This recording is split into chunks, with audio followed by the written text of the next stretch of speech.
to become not just Japa parents, but to become Facebook and Instagram grandparents.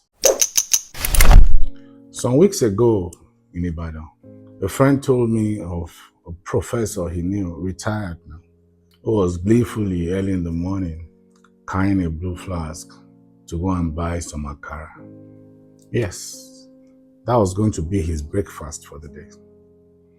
I've also heard of other stories of old retired men going to grind pepper or being seen wallowing around in the market, sometimes losing their way.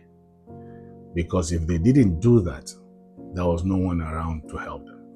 These men I'm talking about, just a few years ago, were proud parents who could gleefully tell you, oh yeah, all my children are abroad.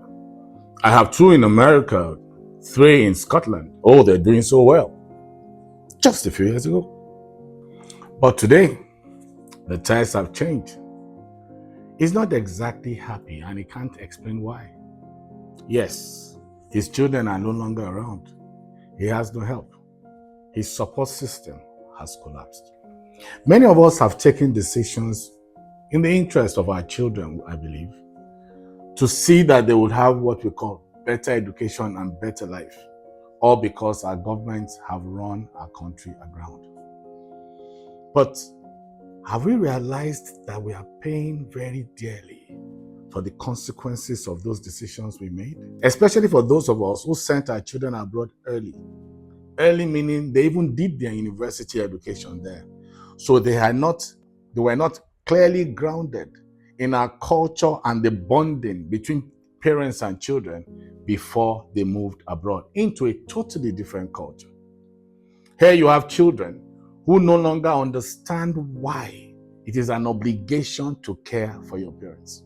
You have children who can't see the connection between your father, who is now retired, who is still earning some money, and you, who is hale and hearty out there, having to always look back, look behind to ensure that he or she, in the case of your mother, are well taken care of.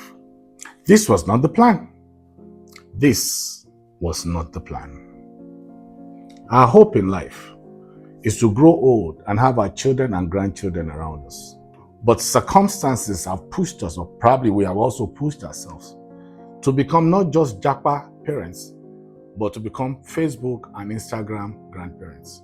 The way things are now, even for our own grandchildren's naming ceremonies, we will have to do it on Facebook Live or Instagram Live. Many of us, as we grow older, may not be as energetic as we expected to be able to fly long hours to spend time with our children and grandchildren. They may not even give some of us visas to see our own grandchildren.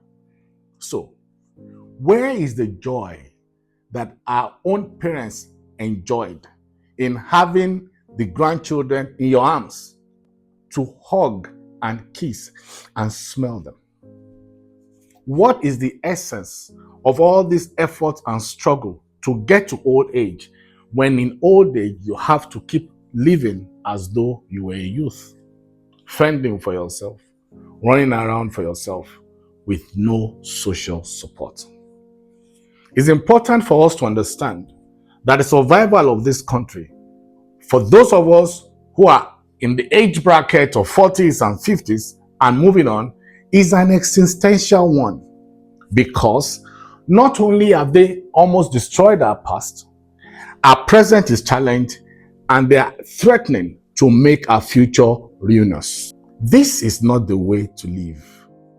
We come from a culture where children take care of their parents, grandparents teach grandchildren their culture with anecdotes, stories, to help them understand their parents, where they came from, their origin, and generally understand life by reason of the hardship of this country. And for some of us, by reason of fad, because it was just convenient, we had the money. Some of us have lost the opportunity to be able to enjoy that privilege of old age. Is it possible that if you have 2 children, you try and convince one of them to come back home and live here with you?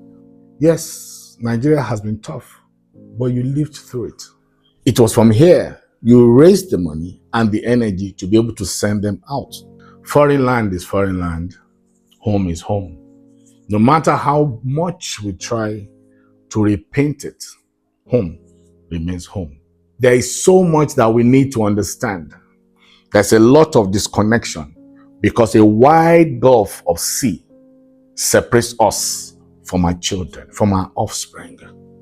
Our future is here, but those to take care of our future with us are over there. We are not used to living in old people's homes. That's not the way we were brought up. Incidentally, because we're not used to it, we haven't even been providing for such around here. Please, my friend, if you are one of the Japa parents, if you have an opportunity to look through the window of your eye into the future, you will see some people older than you, maybe in their 70s, near 80s, that are taking walks, some with walking sticks, some walking straight, some living through a stroke, quite a number having dementia. Ask yourself, as you look through the window of your eye into that future, that could I be one of those people? If I were one of them, my present day situation, have I been prepared to be catered for in that future? Because the future, my friend, is almost here and there's no escaping it.